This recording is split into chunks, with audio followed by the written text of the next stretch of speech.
하나님의 필요가 여러분 가운데 채워지길 간절히 소망합니다. 오늘은 이 믿어온 믿음 속 못 믿어옴이라는 제목으로 말씀을 전하고자 합니다. 이 말씀을 통해서 믿음의 과정 속에서 우리의 행동을 돌아볼 것입니다. 사람들은 신념, 즉 굳게 믿는 믿음대로 살아가려고 합니다. 믿음에 따라 당연히 사람은 그에 합당한 행동을 하려는 경향이 있습니다. 일례로 요즘 주식시장이 많이 이슈가 되고 있으니 이를 좀 비유로 들어보겠습니다. 주식을 하는 사람들은 자신이 공부한 것, 또 보고 들은 것, 그리고 경험한 것 등등을 통하여서 투자를 하고는 합니다. 주위 사람들이 그 종목은 투자하면 안 돼 라고 하면서 핍박을 받음에도 굴하지 않고 야수의 심장으로 역경의 환경을 이겨냅니다. 그리고 나서 파란불을 보게 되죠. 마이너스를 보게 됩니다. 그러면서 하는 말이 있습니다. 나는 틀리지가 않고 완벽한 이론인데 이상하다. 이게 말이 안 된다. 시장이 미쳤다. 시장이 잘못됐다 라고 하면서 이제 투자하는 사람들, 그들이 믿는 믿음에 대한 그 믿어온 행동들을 보입니다. 내가 공부한 게 틀릴 리가 없다, 확신을 가진다 라고 하면서 말이죠. 이러한 일면에서 우리는 이들의 믿음에 따른 행동에 대해서 우리가 배울 점이 있다고 봅니다. 그리스도인으로서 살면서 우리는 믿음대로 살고 싶지만 그렇게 살지 못하는 경우가 참 많기 때문입니다. 왜 그런가라고 묻게 된다면 우리의 삶에 있어서 어렵고 힘든 환경이 많이 주어진다라고 답할 수 있겠습니다. 그러나 우리가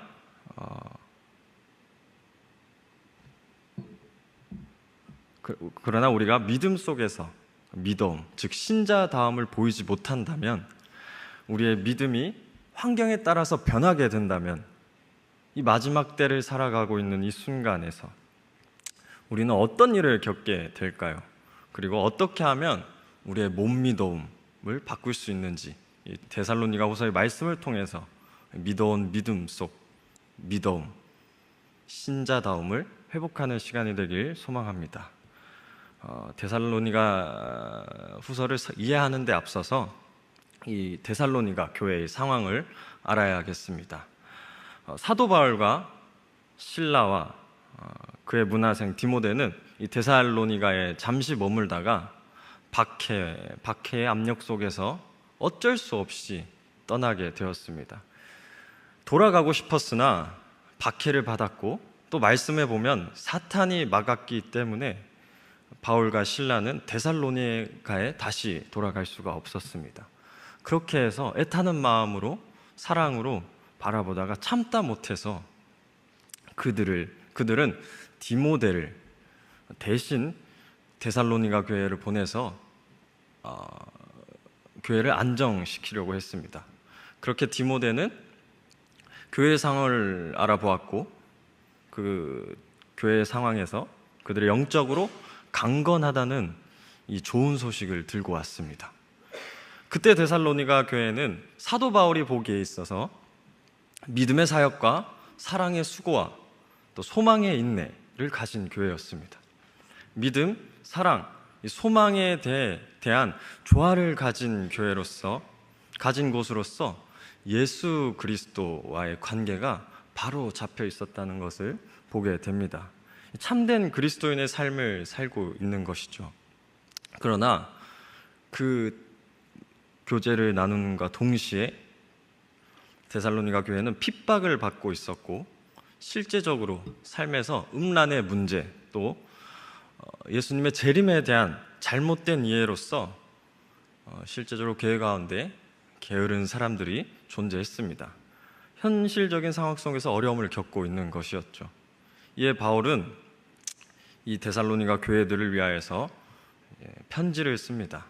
사도와 자신, 사도 바울 자신과 또 수많은 사도들과 유대 교회를 본받아야 하며, 이제 우리 그리스도인에게 있어서 흠이 없는 성품과 또 열심히 일을 하고 책임을 다하여 그 책임에 대하여서 또 부지런히 행하며 박해를 견뎌야 하고, 그들의 신앙을 인정하면서 그들의 신앙에 있어서 분발할 것을 권면하고 마지막 날을 고대하며 장래에 있을 일과 부활에 대해 가르쳐 주었습니다. 이렇게 믿음과 사랑, 소망이 잘 조화가 이루어진 교회가 잘 됐으면 좋겠지만 어찌된 일인지 얼마의 시간이 안 돼서 바로 사도 바울의 걱정을 끼친 것 같습니다. 데살로니가 전서를 쓴 지 얼마 안 되어서 데살로니가 후서를 다시 썼기 때문입니다. 데살로니가 교회는 현재 그 후서의 상황을 보았을 때 데살로니가 전서를 쓰면서 말했던 그 신학의 가르침들이 정반대의 견해와 함께 또 엄청난 핍박으로 인해서 문제가 발생했다고 합니다. 그러나 그러한 환경 속에 있으니 당연히 그들이 편지를 통해서 배웠던 것을 잊고 처해져 있는 현실에 집중하게 된 것 같습니다. 그래서 그들이 배웠던 것들에 대해서 아마 충분한 이해가 없었거나 새로운 국면, 새로운 상황 속에서 그 모든 가르침들을 적용하지 못했다고 보여집니다. 이에 몹시 혼란스러웠음에도 불구하고 사도 바울은 다시 이 사태를 해결하기 위해서 팔을 걷어붙였습니다. 편지를 다시 쓰기 시작합니다. 그렇게 해서 데살로니가 후서 1장의 말씀을 살펴보면 1장 1절과 2절의 말씀을 살펴보면 사도 바울은 먼저 고난과 어려움, 시련에 처한 자들을 위해서 힘써 격려하며 위로를 전해줍니다. 그들이 처해져 있는 현실 속에서 미래가 보이지 않는 순간에 이 절망의 늪으로 빠지고 낙심하고 있을 때 사도 바울은 빛을 비춰줍니다. 지금 데살로니가 교회에 일어나고 있는 일에 대해서 하나님께 감사해야 할 엄숙한 의미를 지니고 있다고 말하기 때문입니다. 1절 말씀입니다.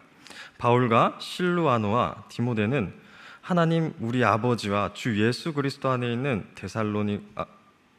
데살로니가인의 교회에 편지하노니 하나님 아버지와 주 예수 그리스도로부터 은혜와 평강이 너희에게 있을지어다. 이렇게 전하면서 여전히 편지를 쓰면서 바울 자신과 실라 그리고 디모데 세 명의 이름을 함께 쓴 것으로 여전히 데살로니가 교회를 향한 그 마음이 남아있다는 것을 보여줍니다. 몸은 떠나 있지만 마음을 떠나지 아니하였다는 사실을 이 세 명의 이름을 쓰면서 다시 확인시켜주고 있는 것이죠. 또한 이는 자신의 이름을 밝힘으로써 이 편지가 위조되지 않았음을 증명하기도 합니다. 또한 이 데살로니가 성도들은 바울과 실라의 박해당함도 알고 있었기 때문에 분명히 위로가 됐을 것으로 보여집니다. 더욱이 데살로니가 교회에 대한 표현으로서 성부와 이 성자의 권위까지 있으니 그들에게 있어 엄청난 위로가 되었을 것입니다. 그 다음 구절들을 살펴보면 이제 고난을 당하는 그들에게 사도 바울은 그의 믿음으로 말미암은 확신의 위로를 전해줍니다. 그들의 처해져 있는 현실 그 속에서 미래가 보이지 않는 순간에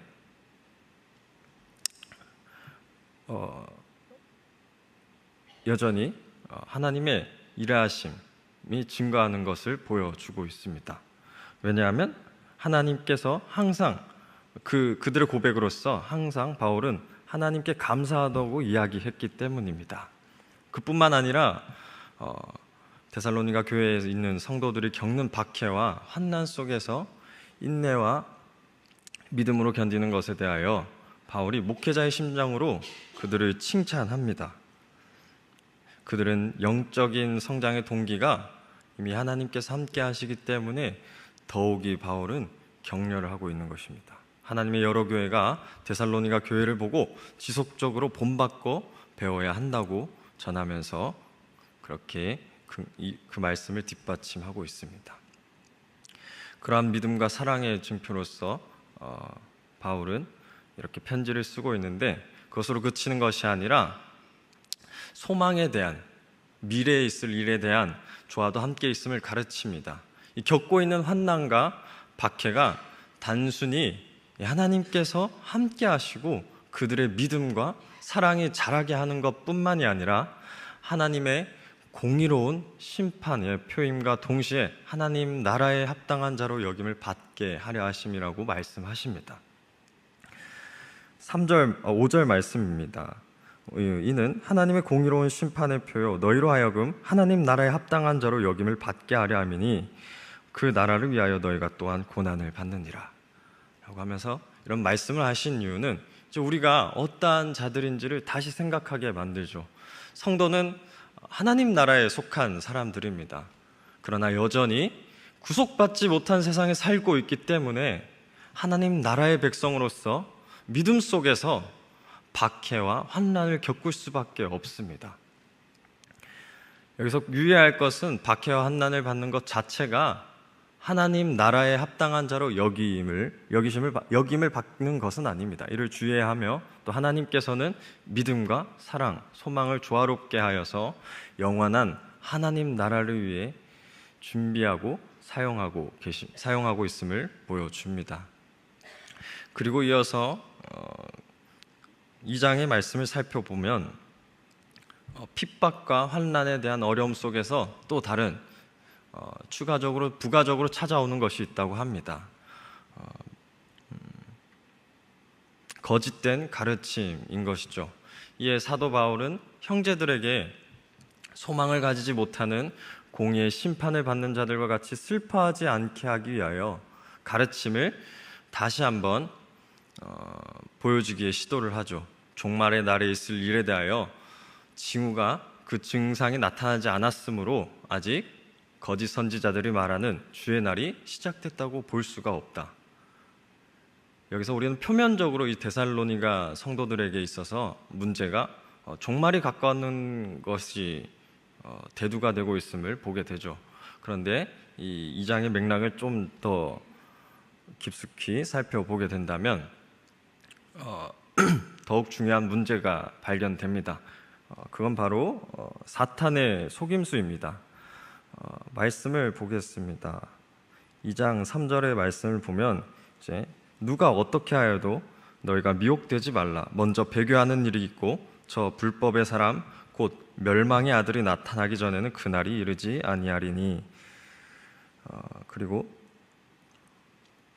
9절의 말씀을 보면 그에 따르는 이어지는 설명들이 있는데 그것이 악한 자의 나타남은 사탄의 활동을 따라 모든 능력과 표적과 거짓 기적과 불의의 모든 속임으로 멸망하는 자들에게 있으리니 이는 그들이 진리의 사랑을 받지 아니하여 구원함을 받지 못함이라 라고 설명하고 있죠. 그래서 이 장의 내용들을 좀 요약해서 본다면 악한 자의 나타남과 사탄 활동 그 모든 것들은 이제 그런 모든 것들이 중요한 문제고 데살로니가 성도들에게 있어서는 종말에 가까워 있는가에 대한 것은 표면적인 문제가 되는 것이죠. 본질적인 주제는 불의의 모든 속임, 다시 말해 모든 속임에 있어서 사탄의 활동으로 나타나는 것으로 볼 수가 있게 됩니다. 주의 날의 혼란은 다시 말해서 주의 날의 혼란은 그리스도가 재림하시기 전까지 그 사탄이 거짓말을 퍼뜨리고 사람들을 깨어내어 하나님으로부터 멀어지게 하여 다른 길로 빠지게 하려고 하는 것입니다. 그 누구도 종말의 때를 알 수가 없습니다. 사탄도 그러하죠. 그러기에 여기에서 우리가 보게 되는 것은 이 사탄이 그리스도인의 관심을 중요한 것에서 다른 곳으로 돌리게 한다는 것에 집중할 수가 있게 됩니다. 혼란 가운데에서 더욱더 혼란을 더하기 위함이죠. 이에 사도 바울은 그 3절의 말씀을 대조하여서 누가 어떻게 하여도 미혹을 받지 말라고 강력히 요청하면서 다음과 같이 권면하고 있습니다. 2장 15절 말씀입니다. 그러므로 형제들아 굳건하게 서서 말로나 우리의 편지로 가르침을 받은 전통을 지키라. 그 전통은 이제 처음에 편지에 쓴 것과 같이 하나님께서 감사하면서 이어서 하나님께 감사하며 바울이 하나님께 감사하며 이어서 말씀합니다. 13절의 말씀입니다. 주께서 사랑하시는 형제들아 우리가 항상 너희에 관하여 마땅히 하나님께 감사할 것은 하나님이 처음부터 너희를 택하사 성령의 거룩하게 하심과 진리를 믿음으로 구원을 받게 하심이니. 그들에게 거짓된 가르침으로 인하여서 이제 마음이 흔들리거나 두려워가는 할 필요가 없음에 대하여서 사도 바울은 말씀으로 확증하고 있습니다. 왜냐하면 데살로니가 성도들은 영원 전부터 하나님께서 택하셨다고 말하고 있기 때문입니다. 또 성령님께서 그 위에 택하심과 동시에 성령님께서 거룩하게 하심과 이 진리를 믿음으로써 구원을 받게 하시죠. 그리고 이어서 예수님께서 복음을 위하여 효과적으로 우리를 부르셨다고 합니다. 그리스도인들은 불의를 좋아하는 자들, 그 심판의 길로 갈 수가 없게 됩니다. 어떠한 사단의 미혹이나 거짓된 가르침으로써 그 길로 갈 수가 없는 것이죠. 삼위 하나님의 각 위격에 있어서 그 은혜로 말미암아 우리를 지키시기 때문입니다. 하나님께서는 우리를 택하시고 또 예수님께서는 우리를 사랑하시고 성령님께서는 또 우리를 거룩하게 하십니다. 이제 믿는 자들은 어떠한 핍박과 환난과 같은 어려움 속에서 이 말씀을 주는 가르침을 따라서 우리를 위로하시는 분이 계심을 바라보고 우리에게 맡겨진 바 신자에 대한 책임, 선한 일과 말에 굳건하게 되기를 기도함으로 신자다움의 모습과 책임을 기대하면서 바울은 이 2장의 내용을 마치게 됩니다. 오늘 말씀을 간략히 다시 정리해서 말씀 살펴보면 우리가 이 믿어온 믿음 속에서 못 믿어온 행동이 보여집니다. 물론 신자는 믿음대로 살려고 노력을 하지만 그런데 뜻하지 않게 이 신앙의 길을 가는 데 있어서 어려움이 찾아오게 됩니다. 우리는 그 속에서 때로는 낙심하고 넘어지죠. 그럴 때 기억을 돌이켜보면 우리는 하나님 말씀에 대한 객관적 사실과 함께 더불어 이 주관적인 경험의 조화 속에서 균형을 잃은 것을 보게 됩니다. 처해져 있는 현실이 너무나 어려워서 힘들어서 이 신앙을 선택하는 데 있어서 우리의 주관적인 그 경험의 시선이 쏠려서 함몰이 되어서 그 시선에 함몰이 되어서 우리는 바라보아야 될 것을 보지 못하고 혼란을 겪게 됩니다. 마치 데살로니가 교회의 성도들의 모습처럼 말입니다. 그런데 오늘 말씀은 이렇게 전하고 있죠. 너희들이 겪고 있는 신앙의 기로 위에서 그 고민을 하나님께서 다 알고 계신다. 너희가 겪는 믿음, 핍박과 환난에 대한 그런 어려움들은 다 알고 위로하고 있습니다. 그러니 그 주관적인 경험의 시선에 집중하는 것이 아니라 개인적인 경험에 집중하는 것이 아니라 하나님께서 함께하고 있다는 사실에 집중을 해야 한다. 하나님께서 환난을 소망으로 이끌어 줄 것이다. 우리의 핍박과 환난, 어려움 그 속에서 반드시 공의의 하나님께서 우리 함께하고 계시고 우리 어려움을 하나님 나라의 모습을 통해서 소망으로 이끌어 줄 것이다.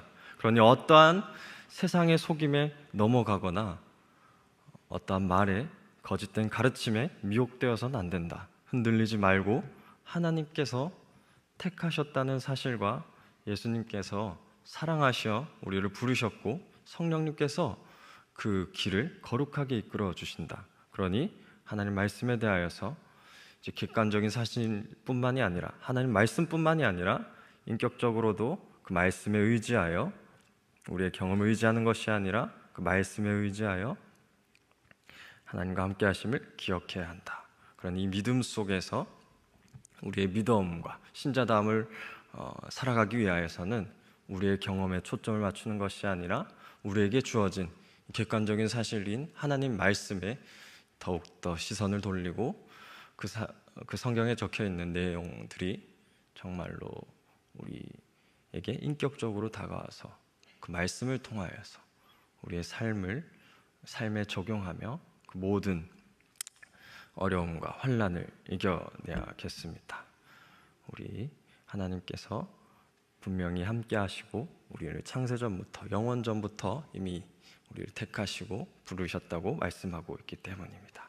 이 사실을 정말 마음으로 믿으며 입술로 고백하며 날마다의 삶에서 찬양하는 우리가 되길 소망합니다. 네, 기도하겠습니다.